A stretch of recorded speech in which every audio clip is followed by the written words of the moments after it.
ఇంకో వార్త చూద్దాం. ఈథనాల్ ఫ్యాక్టరీ వెనుక కేసీఆర్. మాజీ మంత్రి తలసాని వియ్యంకుడి కోసం పర్మిషన్.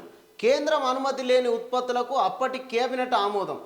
ప్రజాభిప్రాయ సేకరణ లేకుండానే ఫ్యాక్టరీకి మినహాయింపులు.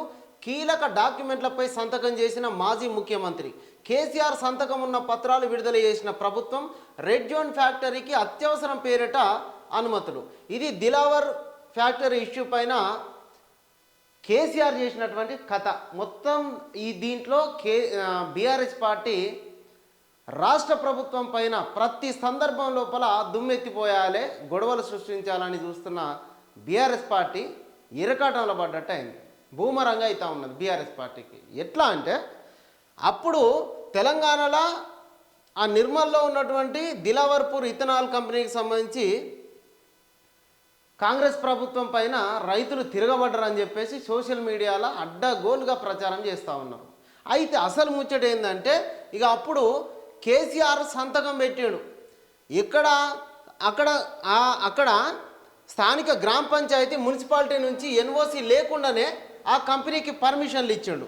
పర్మిషన్లు ఇచ్చి మొత్తం దాంట్లో అప్పటి క్యాబినెట్ ఆమోదం లేకుండానే అప్పటి మంత్రి తలసాని శ్రీనివాస్ యాదవ్ వియ్యంకుడికి సంబంధించినటువంటి ఈ కంపెనీకి మేఘాల మీద పర్మిషన్లు ఇచ్చిండు. ఎవరిని అడగకుండానే ఎవరితోటి ప్రమేయం లేకుండానే ఇగో ఇథనాల్ ఫ్యాక్టరీకి మొత్తంగా ఎట్లాంటి పర్మిషన్ తీసుకోకుండా ఫ్యాక్టరీ నిర్మాణానికి లైన్ క్లియర్ చేసిండు. మాజీ మంత్రి తలసాని వియ్యంకుడి కోసమే ఈ పర్మిషను. మంత్రి ఉన్నాడు కాబట్టి క్యాబినెట్ ఆమోదం లేకుండా మనదే కదా ప్రభుత్వం అని చెప్పేసి వాళ్ళకు పర్మిషన్ ఇచ్చారు. దిలావర్పూర్ ఇథనాల్ కంపెనీ వ్యవహారం లోపల టీడీపీ ఎమ్మెల్యే పుట్టా సుధాకర్ యాదవ్ కుమారుడు పుట్టా మహేష్ కుమార్ పిఎన్కే డిస్టిలరీస్ కంపెనీలో 2016 నుంచి అప్పటి వరకు మేనేజింగ్ డైరెక్టర్గా ఉన్నాడు. పుట్టా సుధాకర్ స్వయంగా తలసాని శ్రీనివాస్ యాదవ్కు వియ్యంకుడు. ఆయన వియ్యంకుడు. దీంట్లో కేవలం కనబడేది ఏంటంటే భారీగా గోల్మాల్ జరిగింది, బంధుప్రీతి ఉన్నది. వాళ్ళ ఫ్యామిలీకి సంబంధించి లాభం చేయడానికి మొత్తం దీంట్లో క్యాబినెట్లో మంత్రిగా ఉన్నాడని చెప్పేసి వాళ్ళ బంధువుకి లబ్ధి చేకూరాలని చెప్పేసి బీఆర్ఎస్ పార్టీ నిబంధనలను ఏమాత్రం పట్టించుకోకుండా ఇథనాల్ ఫ్యాక్టరీకి ఏర్పాటుకు అనుమతులు ఇచ్చింది నిర్మల్ జిల్లాలో. అయితే తలసాని కోసమే పర్యావరణ శాఖ అనుమతి ఇవ్వకపోయినా రాష్ట్ర క్యాబినెట్ను ఒప్పించేటందుకు అప్పటి ముఖ్యమంత్రి కేసీఆర్ ఒత్తిడి చేసిరనేటువంటి ఆరోపణలు కూడా ఉన్నాయి. కేసీఆర్ దీనికి ప్రధానంగా మన తలసాని శ్రీనివాస్ యాదవ్కు లాభం చేకూర్చాలి. కొన్ని రోజులు తలసాని శ్రీనివాస్ యాదవ్ కొడుకు తలసాని సాయి కిరణ్ కూడా కొన్నేళ్ల పాటు అడిషనల్ డైరెక్టర్గా కూడా ఈ కంపెనీ లోపల కొనసాగిండు.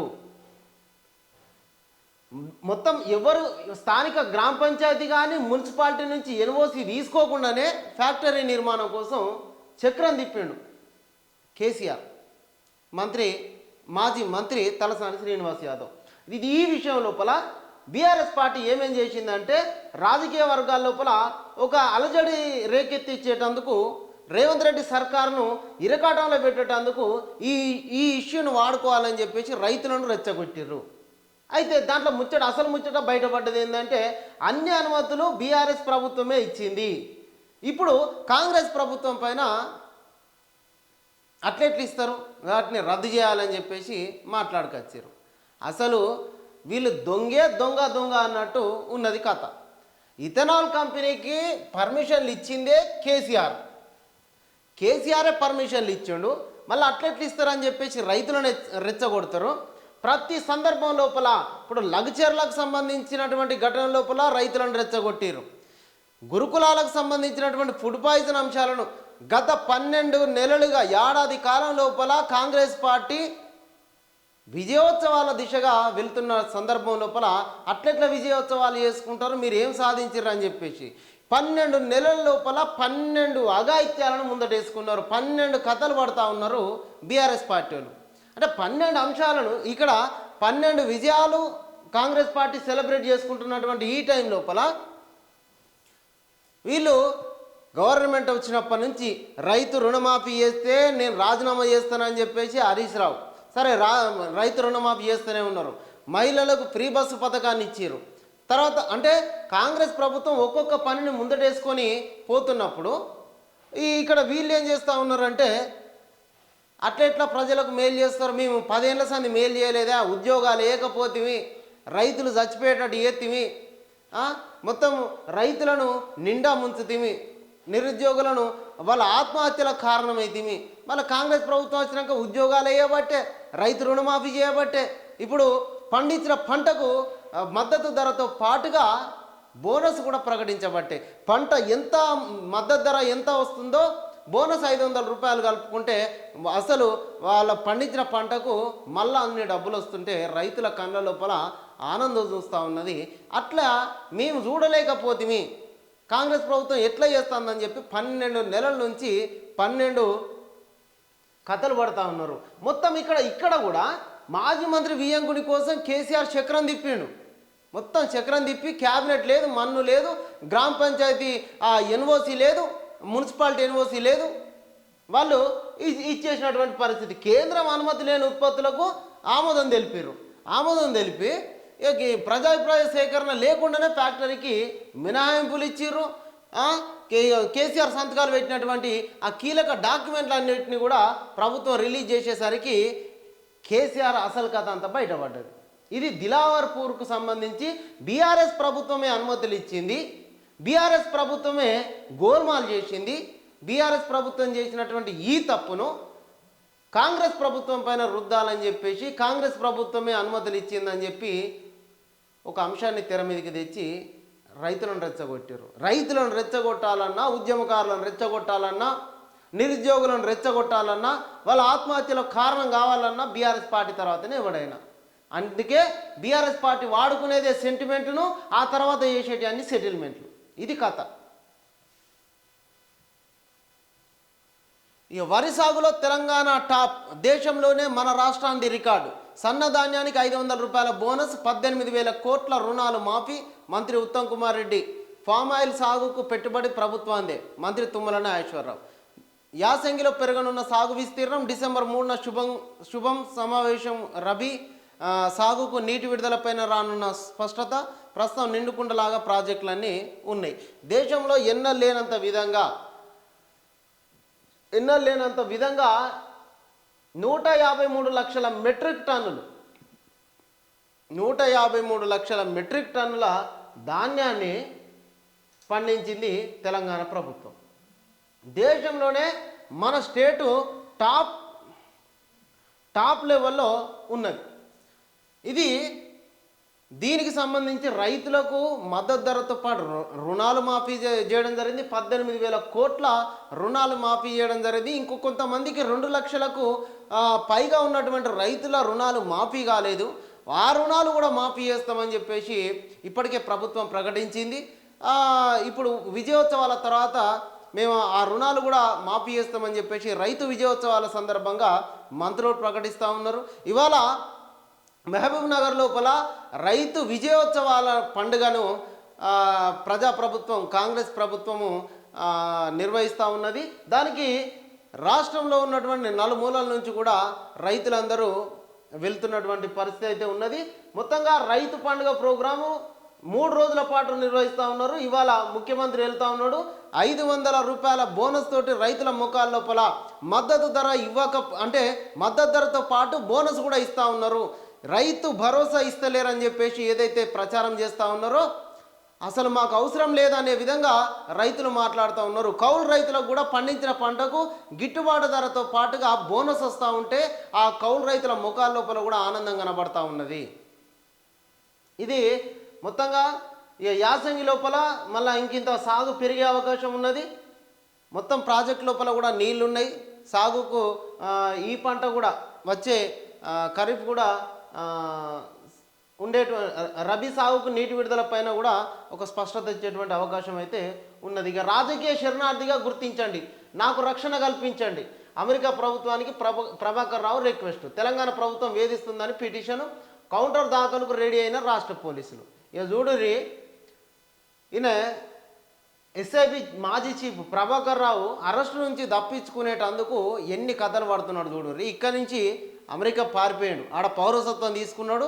మళ్ళా తెలంగాణ పోలీసుల నుంచి నాకు థ్రెట్ ఉన్నది, నన్ను అరెస్ట్ చేస్తారు, నా పానం మంచిగా లేదు, అందుకే నా కొడుకు దగ్గర ఉన్నా, నాకు అరెస్ట్ చేయకుండా ఉత్తర్వులు నన్ను అరెస్ట్ చేయకుండా చూడుర్రి అని చెప్పేసి విశ్వ ప్రయత్నాలు చేస్తూ ఉన్నాడు.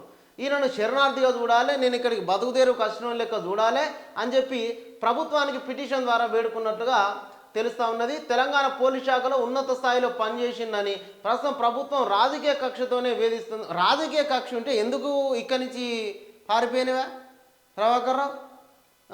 అనారోగ్య సమస్యలు ఉన్నాయి అని చెప్పేసి బతిలాడుకుంటాడు. ఈడ కేటీఆర్కు ఫోన్ ట్యాపింగ్ అంశంలో అనేక ఆరోపణలు ఎదుర్కొంటా ఉన్నాడు. ఈయన బయటికి వస్తే కేటీఆర్తో సహా ఇంకా చాలామంది తలకాయలు అరెస్ట్ అయ్యేటువంటి అవకాశం ఉన్నది. ఆయనను కూడా అరెస్ట్ చేసే అవకాశం ఉన్నది. చలో నువ్వు ఇక్కడి నుంచి వెళ్ళిపో, నీ కొడుకు దగ్గర ఉండిపో అని చెప్పేసి ఆయనను పంపించిర్రు. ఇక వచ్చే పరిస్థితి లేదు. ఇక ఆయన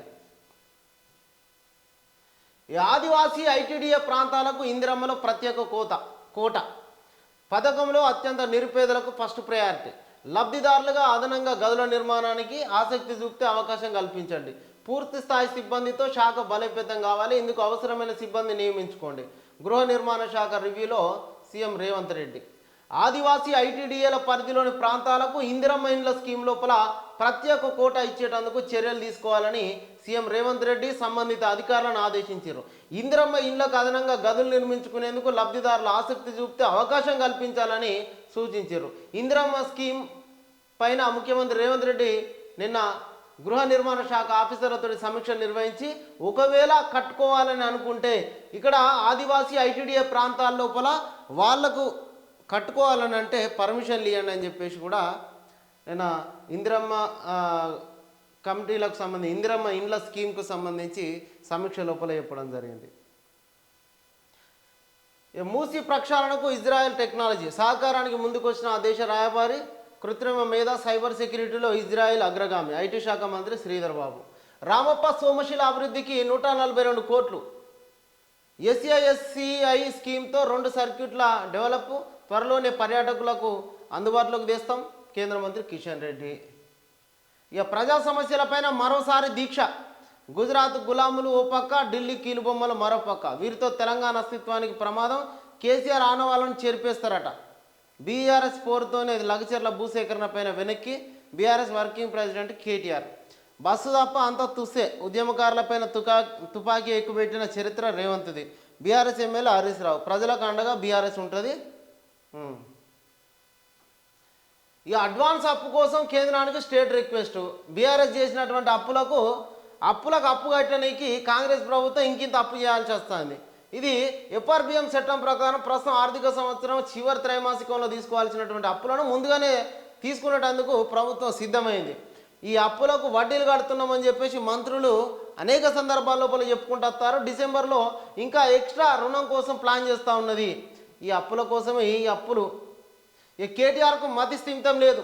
ఆయన మానసిక వైద్యుడికి చూపించుకోవాలి. వాంకిడి ఘటనను రాజకీయం చేస్తూ సైకోరావు లబ్ధి. గురుకులాల్లో ఆర్ఎస్ ప్రవీణ్ కుమార్ మాఫియా. వారి వల్లే ఇప్పుడు ఫుడ్ పాయిజన్స్. దేవాదాయ శాఖ మంత్రి కొండా సురేఖ. ఇది కేటీఆర్ రాష్ట్రం లోపల చిన్నపిల్లలను మేము చూసుకుంటాం, అప్పుడు మేము పట్టించుకోలే, ఇప్పుడు మా కళ్ళు తెరిచినాయి అని చెప్పి కేటీఆర్ మాట్లాడుతున్నాడు. 10 ఏళ్ళుగా విద్యార్థులు ఫుడ్ పాయిజన్ అయ్యి దవాఖానలలో పడితే ఏ రోజన్నా పరామర్శించిర్రా? మంత్రులు పోయిర్రా? ఎమ్మెల్యేలు పోయిర్రా? ఏ రోజన్నా ముఖ్యమంత్రి సమీక్ష నిర్వహించిండా ఫుడ్ పాయిజన్కు సంబంధించినటువంటి అంశాలపైన? లేదు. ఇప్పుడు కవిత మళ్ళీ బయటకు వచ్చి ఫుడ్ పాయిజన్ కేసులో తల్లి లెక్క నాకు బాధ అనిపిస్తుందంటే ఖచ్చితంగా వాటన్నిటికంటే ముందే ముఖ్యమంత్రి రేవంత్ రెడ్డి సమీక్ష సమావేశం నిర్వహించి హాస్టళ్ళ లోపల నాణ్యమైనటువంటి ఫుడ్ పెట్టకపోతే వాళ్ళపైన అధికారులపైన తీవ్ర చర్యలు ఉంటాయి, కఠిన శిక్షలు ఉంటాయి, అవసరమైతే డిస్మిస్ చేస్తామని చెప్పి కూడా చెప్పడం జరిగింది. ఒక డిఓని కూడా సస్పెండ్ చేసినటువంటి పరిస్థితి. దీంట్లో ఆర్ఎస్ ప్రవీణ్ కుమార్ వాళ్ళ అధికారంలో బీఆర్ఎస్ పార్టీ అధికారంలో ఉన్నప్పుడు ఆర్ఎస్ ప్రవీణ్ కుమార్ గురుకులాల సెక్రటరీగా ఉన్నప్పుడు ఫుడ్ కమిటీలకు సంబంధించి ఆయన అనుచరులకే మొత్తం లబ్ధి చేకూరే విధంగా ఆయా ఫుడ్ కమిటీలలో వాళ్ళు ఉన్నారు. వాళ్ళు ప్రభుత్వం పైన దుమ్మెత్తి పోసేటందుకే ఇట్లా పిల్లల ఆహారం విషయం లోపల కల్తీ చేస్తూ ఉన్నారు అని చెప్పి నిన్న కొండ సురేఖ మాట్లాడుతూ ఉన్నది. వాళ్ళ వల్లనే ఫుడ్ పాయిజన్ అవుతూ ఉన్నాయి. నిజంగానే ప్రజలకు డౌట్ వస్తూ ఉన్నది. ఆర్ఎస్ ప్రవీణ్ కుమారే కావాలని పిల్లలకు వాళ్ళ మనసులతోటి ఇట్లా ఫుడ్ పాయిజన్కు సంబంధించినటువంటి కథలు చేస్తూ ఉన్నారని చెప్పేసి మంత్రులు చెప్తున్నారు. మొన్న సీతక్క మాట్లాడితే అదే చెప్పింది, ఇవాళ కొండ సురేఖ మాట్లాడుతూ అదే చెప్తా ఉన్నది. ఇది నిజంగానే మరి డౌట్ ఇది నిజంగానే నిజమేనేమో అనేటువంటి డౌట్ కూడా వచ్చే ఛాన్స్ ఉంది. చెల్మెడ ఎంఎన్ఆర్ కాలేజీల ఆస్తులు అటాచ్ 5.34 కోట్ల ప్రాపర్టీ సీజ్ చేసిన ఈడీ. పీజీ సీట్లు బ్లాక్ చేసి అవకతవకలకు పాల్పడినందుకు ఇప్పటికే మల్లారెడ్డి మెడికల్ కాలేజీల ఆస్తులు స్వాధీనం, 3 ఇంతల ఫీజు అధికంగా వసూలు చేసిరని తనిఖీలో గుర్తింపు. ఇది వాళ్ళు చదివి డాక్టర్లు అవ్వాలనుకునేటోళ్ళకి ఎట్లా అంటే మొత్తంగా కొన్ని సీట్లను పీజీ సీట్లను బ్లాక్ చేస్తారు. బ్లాక్ చేసి అవి బ్లాక్లు అమ్ముకుంటారు. దాంట్లో మల్లారెడ్డి తోపిగా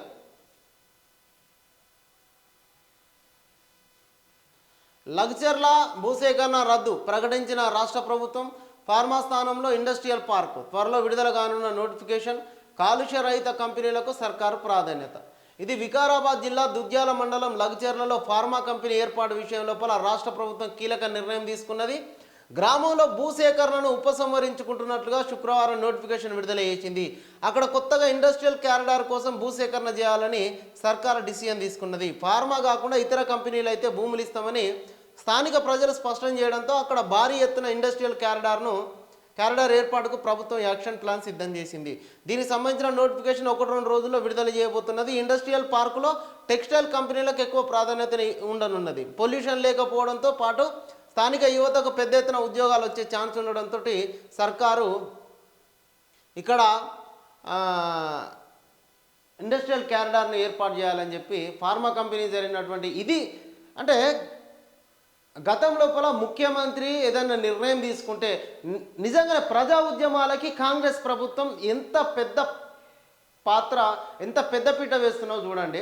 ఉద్యమాలు ఖచ్చితంగా ప్రతి సమాజం లోపల ఉద్యమాలు అనేటివి ఉంటాయి. ప్రజల నుంచి తిరుగుబాటు అనేది ఉంటుంది. ఆ తిరుగుబాటును గుర్తించి ప్రభుత్వము ఏం చేసింది, అక్కడ ఫార్మా కంపెనీకి రైతులు నష్టపోతున్నారని చెప్పేసి, భూములు ఇవ్వట్లేదని చెప్పేసి ప్రజాభిప్రాయ సేకరణ ద్వారా అధికారుల ఇచ్చినటువంటి రిపోర్ట్ ద్వారా ప్రజాప్రభుత్వం వెనక్కి తగ్గింది. ఇదే అంశం లోపల మాజీ ముఖ్యమంత్రి కేసీఆర్ కనుక ఉంటే 600 అక్కడ మహిళల్ని అరెస్ట్ చేసి స్టేషన్లో పెట్టి కొట్టించి ఆ భూముల సేకరణ జరిగేది. ఇప్పుడు అట్లా జరగలే. ప్రజాప్రభుత్వం లోపల ప్రజా నిర్ణయానికి పెద్దపీట వేసింది. నిజంగానే అక్కడ ఫార్మా కంపెనీకి రైతులు ఇష్టం చూపట్లేదు, కానీ భూములు ఇవ్వడానికి సిద్ధంగానే ఉన్నారు. కలుషితం కాకుండా ఏ కంపెనీకైనా మేము ఇవ్వడానికి సిద్ధమే, ఫార్మా కంపెనీతోటి ఇక్కడ నష్టపోతామని చెప్పి ప్రజలు ఇచ్చినటువంటి ఆ ఏదైతే ఫీడ్బ్యాక్ ఉందో దాన్ని పరిగణ లోపలికి తీసుకున్నారు. ఇథనాల్ కంపెనీకి సంబంధించి రైతులను రెచ్చగొట్టుడే, లగ్చర్లకు సంబంధించి రైతులను రెచ్చగొట్టుడే, ఇది మొత్తం ఇదే ఒక కథ. ఇప్పుడు ప్రభుత్వము వెనక్కి తగ్గి అక్కడ మొత్తం అక్కడ డెవలప్మెంట్కు దూరం అయితే లేదు, కానీ అక్కడ వాళ్లకు డెవలప్మెంట్ చేస్తాము, స్థానిక యువతకు ఉద్యోగ అవకాశాలు కల్పించాలనేటువంటి ముందు నుంచి చెప్తున్నటువంటి ముఖ్యమంత్రి మాటలను నిజం చేస్తూ మళ్ళొక నోటిఫికేషన్ ఇవ్వడానికి సిద్ధమైంది ప్రభుత్వం. ఇది ఈరోజు ఉన్నటువంటి వార్తలు.